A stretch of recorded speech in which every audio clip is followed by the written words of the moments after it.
Welcome back to Hubris, Twilight of the Hellenistic World. We have survived 4 turns of this, and we're about to do turn 5. Now, looking at the footage of the previous turn, I've discovered that I haven't really made that many mistakes. So, whenever I made a mistake, I actually corrected it afterwards. So, it seems like we're good to go. Really, in a game that is like this big and complicated, sometimes when you have a small mistake, it's really indistinguishable in its effect from a die roll being off by 1. So it doesn't have that big of an effect. However, I'm still bothered by NPK kings attacking into rough terrain because, well, wait, I'll see the player aid. The undefeatable things. What is... It considers a force as an undefeatable force if assuming all battle rolls are 2 except for a single 1, the NPK would be incapable of inflicting a number of hits needed to rout the entire enemy force, regardless of mustering. My problem here is that all battle rolls, which means the enemy battle rolls too, possibly. There is no example of play for this in the rules, even though there is extra room, unused, in the Solitaire rulebook.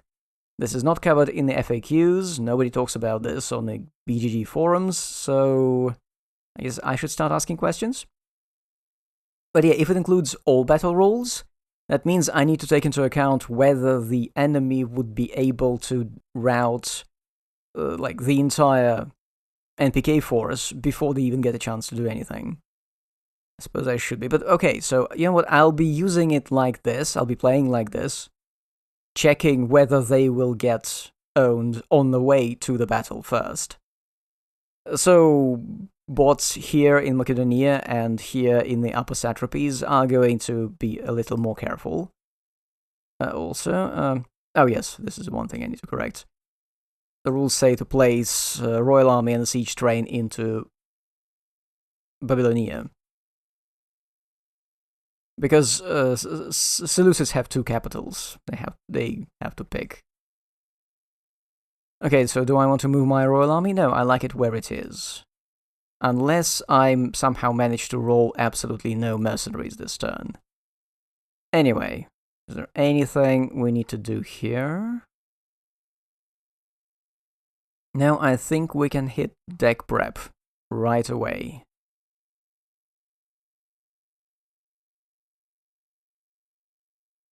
We now have how many events in the deck? 15. Which is normal, it's as if the game expected us not to get that many events on the previous turn. Okay, so we've done deck prep. Now, what else do we need? Oh yes, we need to add all the... first of all, reshuffle all the Romans. Reshuffle. And add all the new leaders. So let's check what people get. We did not get intrigues at court last time. So things can get a little busy this turn if intrigues comes up. Who do we have here? A guy with no special skills, 1 in diplomacy, terrible, well, not terrible, but unremarkable military skill, and 2 intrigue. He's got admin, though. This is Antigonos. Doesn't look pleased. Is there nobody else? No more turn 5 people. Okay, let's see what Seleucids have. Anyone on turn 5? Oh, yes! We have Cleopatra. It's not that Cleopatra, but this is actually the Cleopatra they are named after. The famous Cleopatra is named after. Does the do non-player kings actually use this ability? Let me see, this is Seleucid 11. Use Royal Bride when applicable. Aha. So if we go to war with Seleucids, we can potentially get Cleopatra, though we're not going to get anything out of it. And she has 3 points of intrigue. But man, look at her diplomacy. She's got 3 diplomacy, she's got 3 admin. And she's gonna die on turn 10.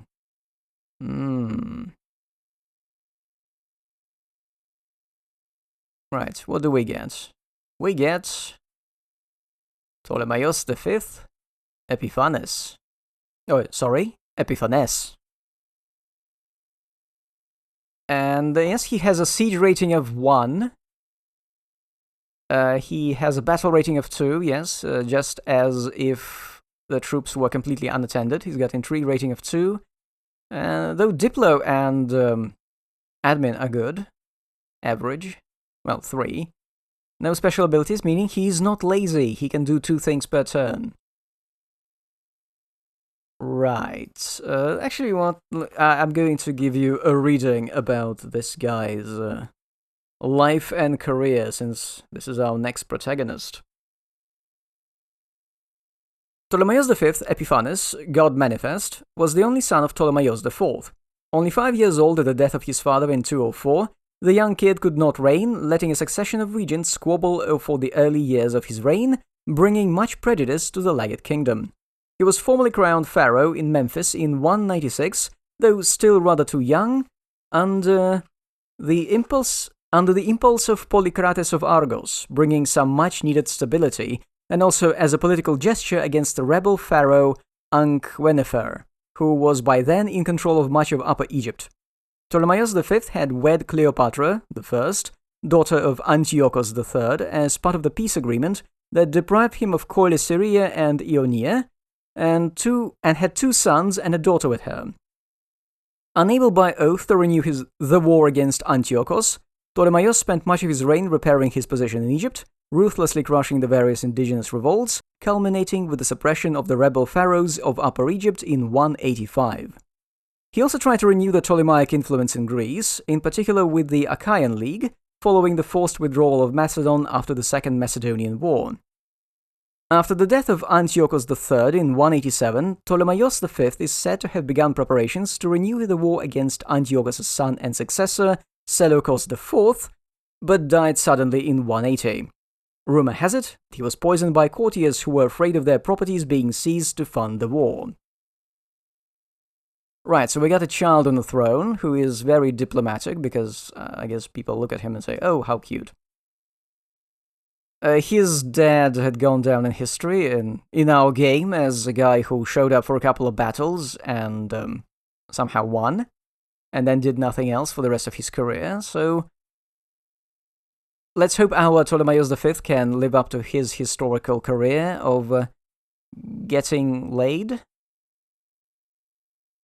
Right, but for that we need to have a war with Seleucids. And historically... What, we lost Coele Syria? Oh no. Okay, that doesn't sound good. Right, the kid is now sitting on a couple of bombs. Specifically, there is intrigues at court, which is absolutely going to fire. How many people do we have at court? 1, 2, 3, 4, 5. And okay. And what else is about him? Oh yes, we have Lagged Succession Crisis in the deck.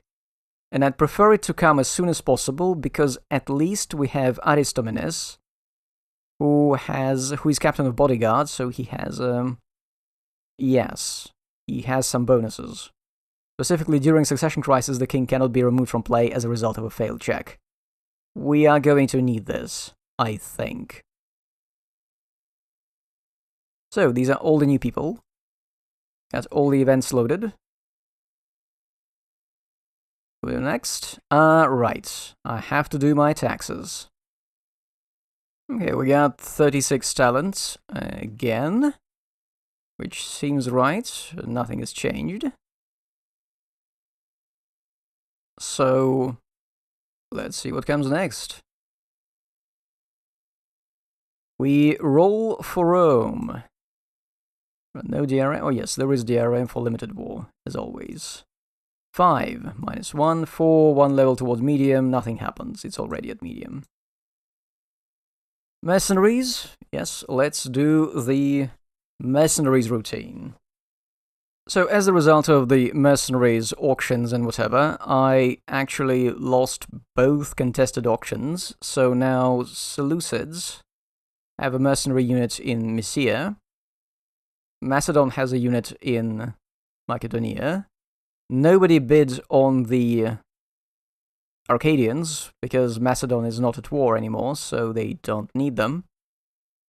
And I got 2 units which nobody else wanted, and I put them all... No, I put one of them in... I put Galatians, the elite mercenaries, in Corycidia, just in case, and I put the other one here in Lydia. Just in case have any ideas. These guys have any ideas. Northern border aflame. Okay. 2. Ravage Aetolia Epeiros, if no troop present in Illyria. Wait, what? Oh. First, Ravage Aetolia Epeiros. Okay. Then... If no troop present in Illyria, yes, unalign 1 random alignment marker in Illyria, Apollonia last. Well, that means this goes away.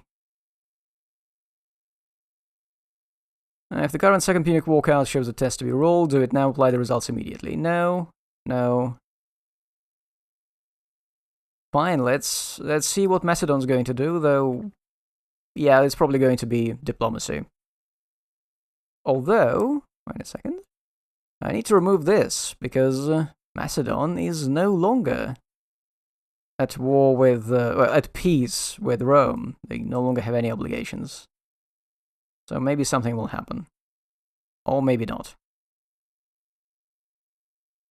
Okay, now we have a small problem here that Philippos V has negative renown. Because he is not very full of renown, he is going to be concerned about people whose loyalty is suspect. Though I think at this point it's not going to be a problem, but first of all I'm going to determine whether they're going to try anything with Rome.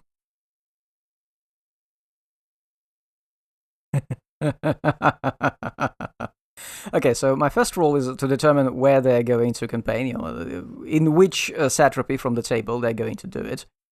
And for some reason it tells me to do it in Peloponnesus. That is like the next after Macedonia. They don't need to campaign in Macedonia. And then, of course, the only way they can attack in Peloponnesus is Corinthos. And it tells me, yes, that we'll only declare Rome, potentially risk declaring war against Rome if they roll a natural 1. And see, this is a natural 1. They rolled on seeing whether they're going to risk CB from Rome. So... Oh, this is also this place... Wait a minute. This is a chance of renown, because this is... Stronghold with 2 flags on it. This is a stronghold city with 2 flags on it. This is a chance of renown. Philippos is probably going to go. Now, I'm not sure he'll be able to bring the... Yes, they have to have a land path to origin, so the royal army won't be able to go. He has units here, so... And the siege train won't be able to go. And his siege rating is not very good. Is he going to do it or not? Sounds bad, honestly. No, he can't take his royal army, he can't take his siege engine. I mean, technically he's not... It's not required, but it sounds like a bad idea. Right, so... I think what's going to happen is that the king is going to go. He's going to go here. They control the satrapy. They can do this. He's going to take one of these units, locals. I'm picking this because this unit is dependent on having two places with the Macedon alliance, so they're easier to lose. Might as well use them while they're still here. So he's got his units, he's here, and he's... Actually, also he could use the mercenaries. You can, if you're campaigning in the satrapy, which has unhired mercenary unit, you can just hire mercenaries. But I think that's not a priority for the bot.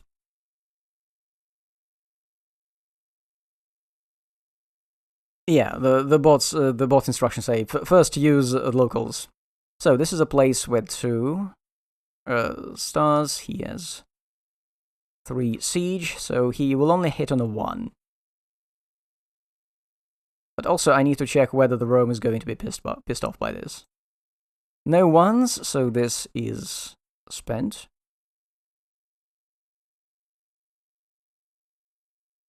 And we roll for Rome. There are no modifiers to the roll. Yes, place with Roman alliance, Roman allied minor unit. Has to be a 5 or higher. It's a 4. Okay. Rome was not triggered by this. Then, Seleucids. They're no longer bound by their obligation to campaign in the north, so let's see what they do. Well, they're going to do nothing. I just rolled 6-6, trying to pick a group from the grouping table, and that is a pass. So Seleucids pass. They don't do anything? Maybe they run out of cash. Next. It's me. What do I want to do? We have a very diplomatic king. We could use him while he's still alive. He has an expiration date. He dies on turn 10, so... We could also try to campaign against Seleucids. Now, I haven't mentioned that the game... Wait, do we have this on the player aid? Check for automatic victory. I believe the automatic victory condition is actually simply having 30 victory points at the end of the turn. So we are close. We start the game very close to it. The problem is that to get more VP, we'll have to attack somebody. And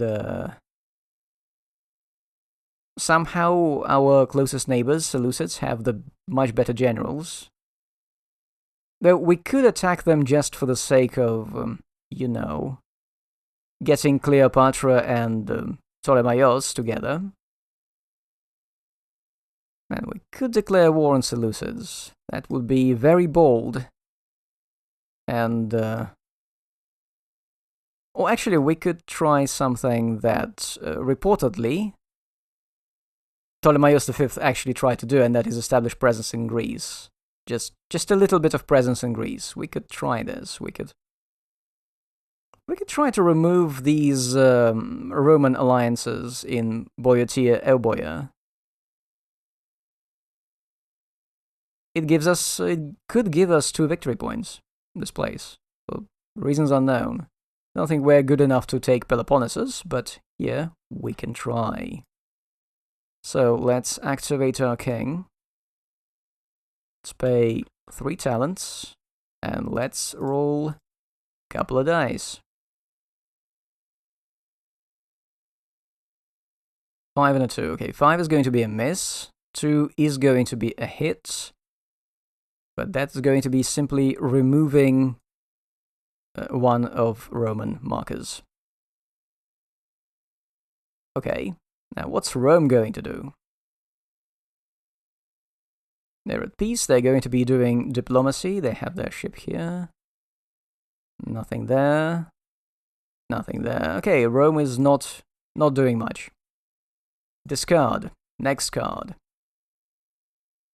Samos Naval Station. What is this? Philippos V seized the Ptolemaic naval station at Samos, and the ship's mothballed there. Are they really mothballing ships?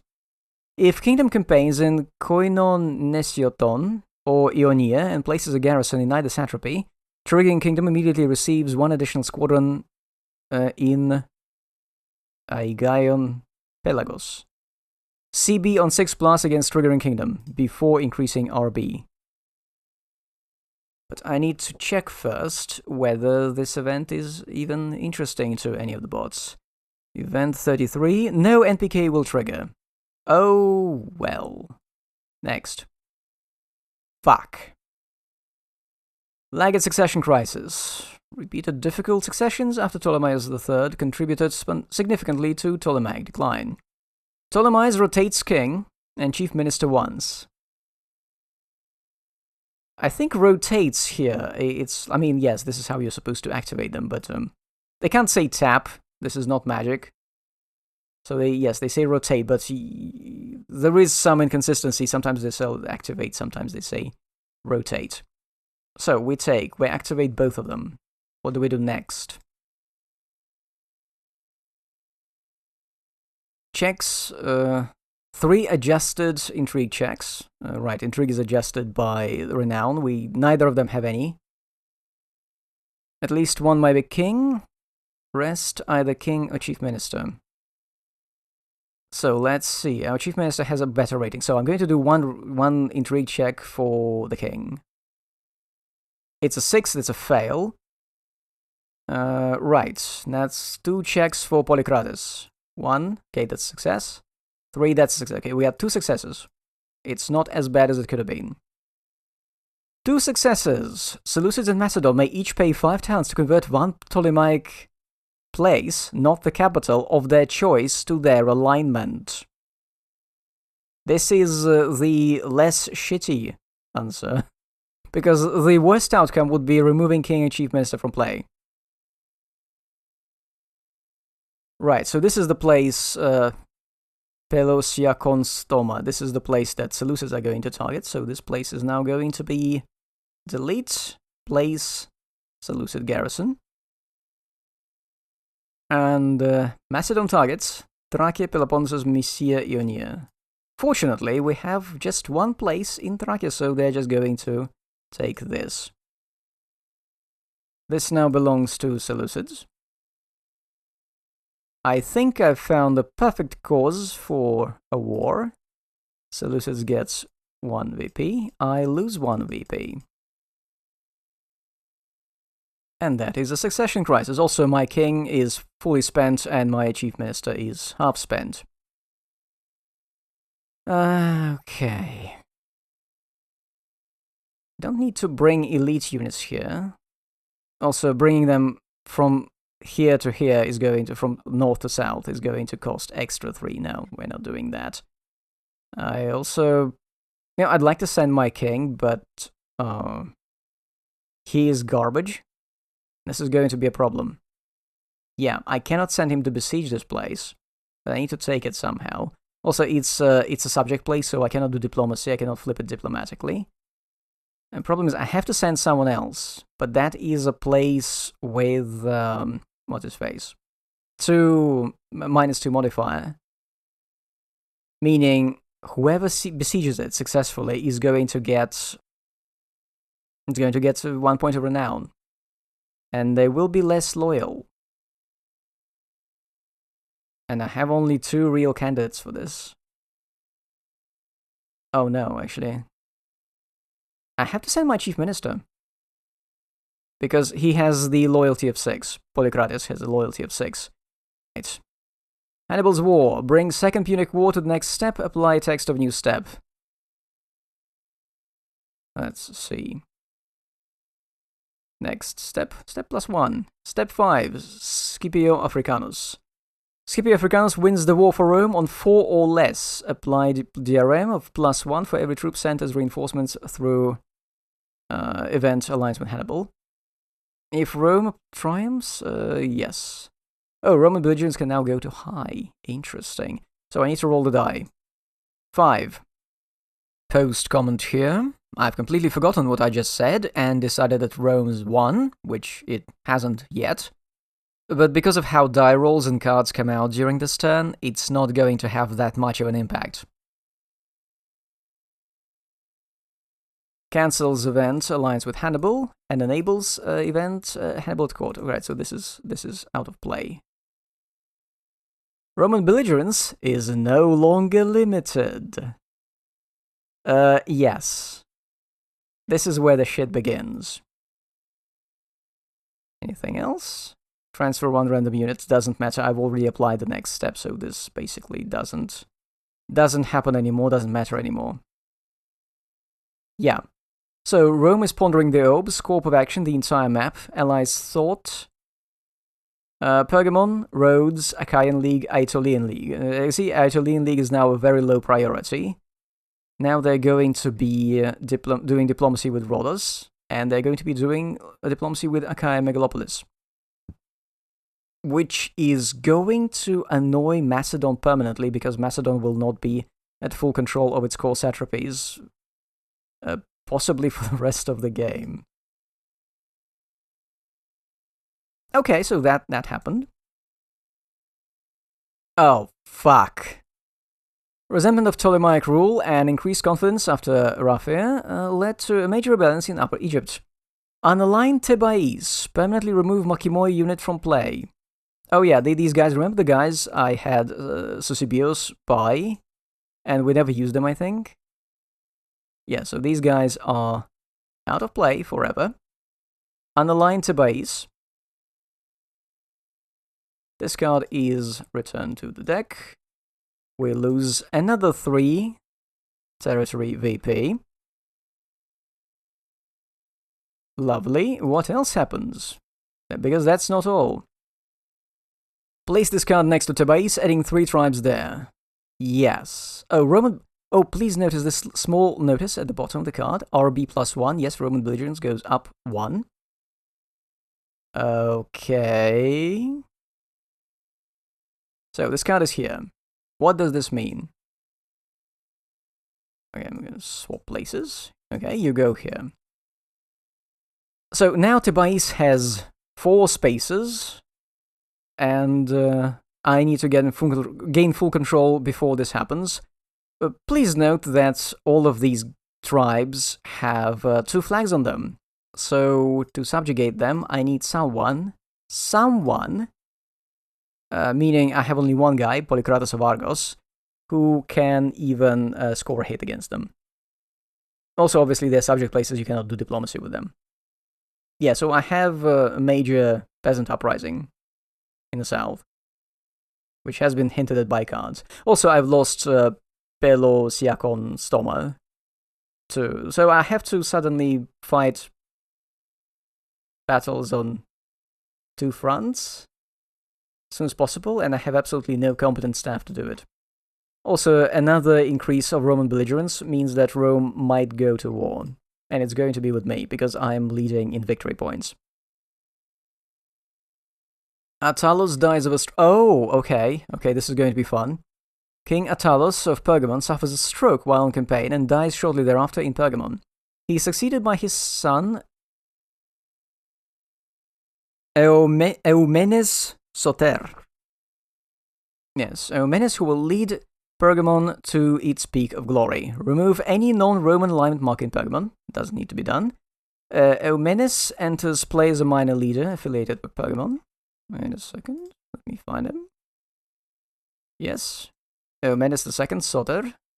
This kid hates the guts of every Ptolemaic king, as far as I can tell. This guy is going to stay here. Place the Eumenes unit elite face up in Mysia, and the Pergamene squadron, if already on the map, in Propontis. Oh, it's just going to be on the map. Okay, it's on the map. This unit has to be placed. Yes, it's going to be elite.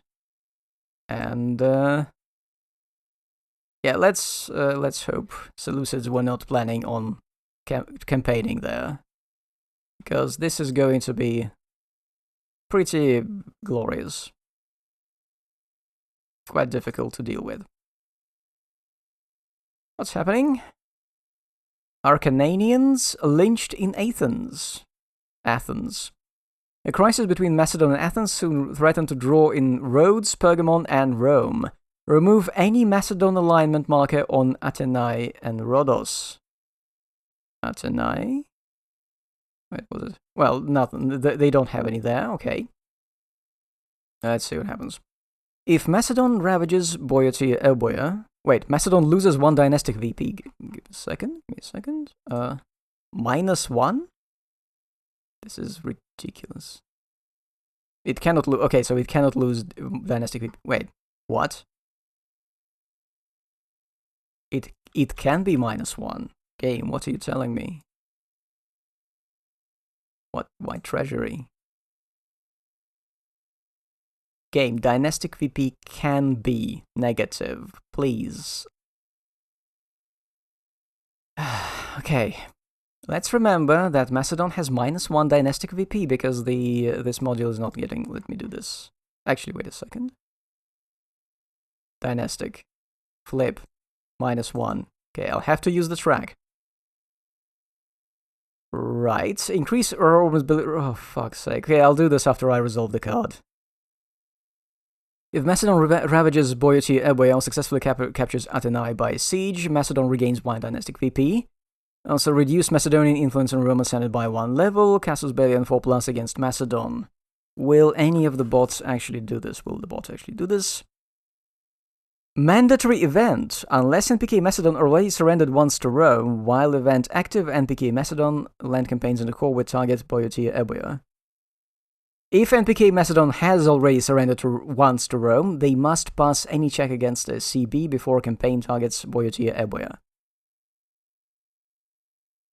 Okay, so this can potentially lead to funny business. But we have this situation. Has just, yes, Roman belligerence is just very high, went to off-board.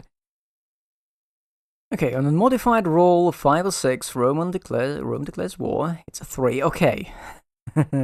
Right. We're lucky. Have I already sent the card? Oh no, I'm keeping this card here. Next. Oh, for fuck's sake. Heraclides raid.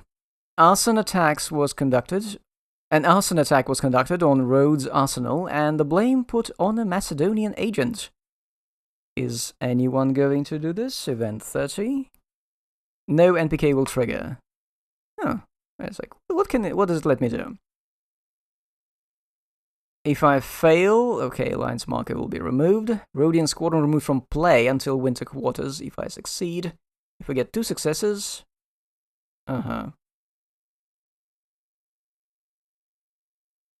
Okay, this could be useful, but not really.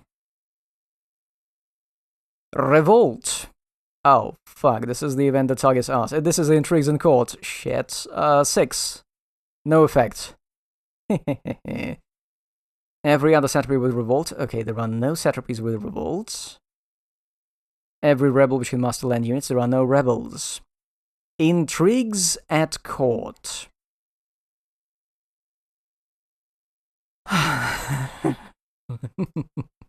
Okay, let's do this. First, let's calculate whether we're going to have intrigues at Macedon court. Total intrigue, adjusted intrigue of all friends. That is adding half their renown to rating. All friends at... Okay, let's see. 2, 2, 4...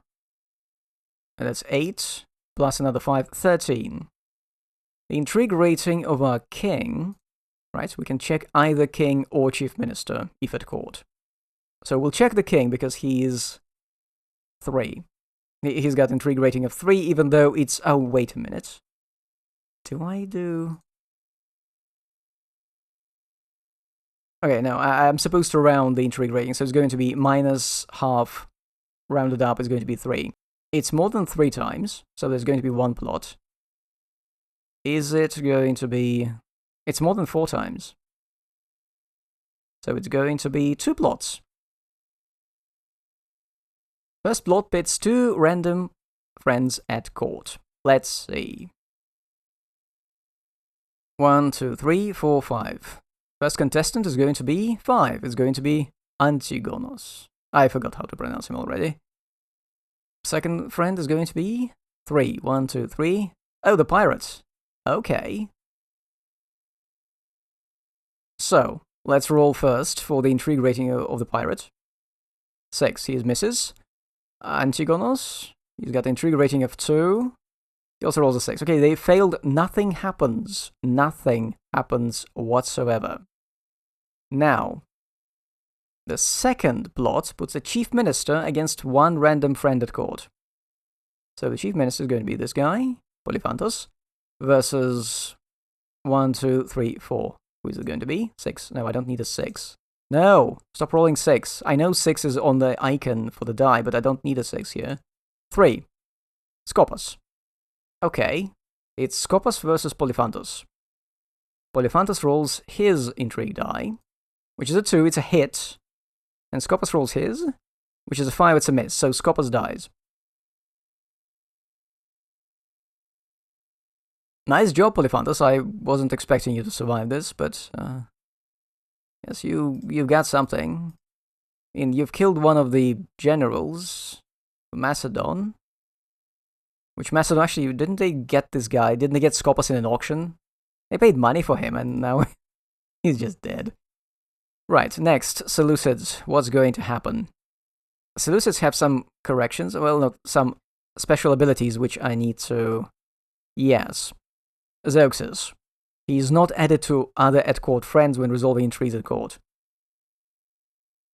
His intrigue is not added, so everything else is going to be weird. So let's see, how much intrigue do we have in total? 4, plus 3, 7, plus 2, 9, plus another 2, 11, plus 1, 13. And the intrigue rating between these guys... Ooh! We're going to use the intrigue rating of the king because it's 3 plus... so it's going to be plus half, so it's going to be 4. Okay, 13, 4... There's going to be one plot. Exactly one plot. Ratio exceeds 3. Let's label all of these people. Top row, we're excluding the king. It's between the friends. So Antiochos, Cleopatra, Zeuxis, Seleucus, Antipatros, and Polixenides. First participant, 4, Seleucus. And 6, Polixenides. Oh, the admiral versus the future... But versus the heir. Right, let's roll for Seleucus. It's a 6. Polixenides. It's a 2. I'm sorry, Seleucus, you're dead. Wait, no, actually, I should just bring Cleopatra here so she's more visible. The game has only a couple of female characters. People have asked about this on the forums, and the designer says she's working on an update which may add more of them. Like a prequel to this campaign. They may add more of them, but yeah, there were very few women in this period who got the chance to be noticed at this scale of play. Next. This is going to be awful. Or maybe not. Let's see.